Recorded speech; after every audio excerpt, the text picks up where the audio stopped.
আলো আসবেই। গ্রুপের চ্যাটিং তো হলো ভাই ফাঁস। আজকে আমি আপনাদের সামনে সেই চ্যাটিংগুলোই তুলে ধরব। কে কি বলেছিল সেই গ্রুপে।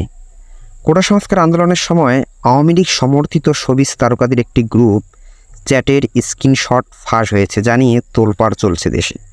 এই গ্রুপে অ্যাডমিন হচ্ছেন আসলে 4 জন: ফেরদৌস, রিয়াজ, নায়িকা শামীমা তুষ্টি এবং সাজু খাদেম।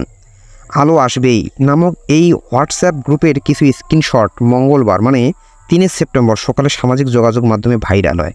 সেখানে দেখা যায় অভিনেত্রী অরুণা বিশ্বাস সোহানা সাবাকে, যাদের অবস্থান ছিল ছাত্রদের আন্দোলনের বিপক্ষে, তারা মত দেন যেভাবেই হোক আন্দোলন থামাতে হবে।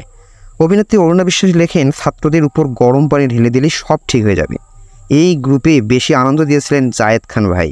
তিনি অবশ্য গ্রুপে বেশি অ্যাক্টিভ ছিলেন না। জায়েদ খান ছিলেন নিউট্রাল, তিনি কোনো পক্ষেই ছিলেন না।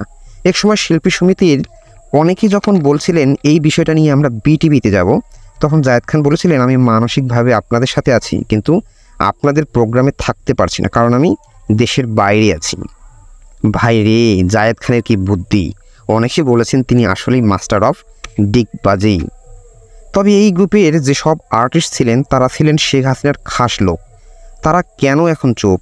তাদেরও সাইজ করবার কথা চলে এই গ্রুপে। যেমন হচ্ছেন গান বাংলার তাপস, তিনি আবার আন্দোলনের সময় তার ভোল পাল্টিয়ে ফেসবুক প্রোফাইল করেছেন লাল। এইদিকে আবার গ্রুপে সেই প্রোফাইলের স্ক্রিনশট দিয়ে অভিনেত্রী জয়তিকা জ্যোতি লিখেন, এই বাটপারকে চিনে রাখা এবং সময় মতো সাইজ করা এখন কেবল সময়ের দাবি। এছাড়া আবার আরফিন শুভকে নিয়ে শহীদ আলমগীর নামে এক ব্যক্তি লিখেন, প্রধানমন্ত্রীকে মা বলে ডেকে প্লট বাগিয়ে না সেই অভিনেতা এখন চুপ কেন?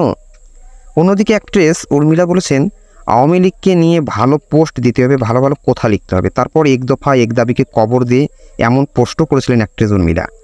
আলো আসবে এই গ্রুপে এমনও কথা বলা হয়েছিল যে এই আন্দোলনে যেসব অভিনেতা অভিনেত্রী অ্যাড ছিল তাদেরকেও দেখে নেওয়া হবে।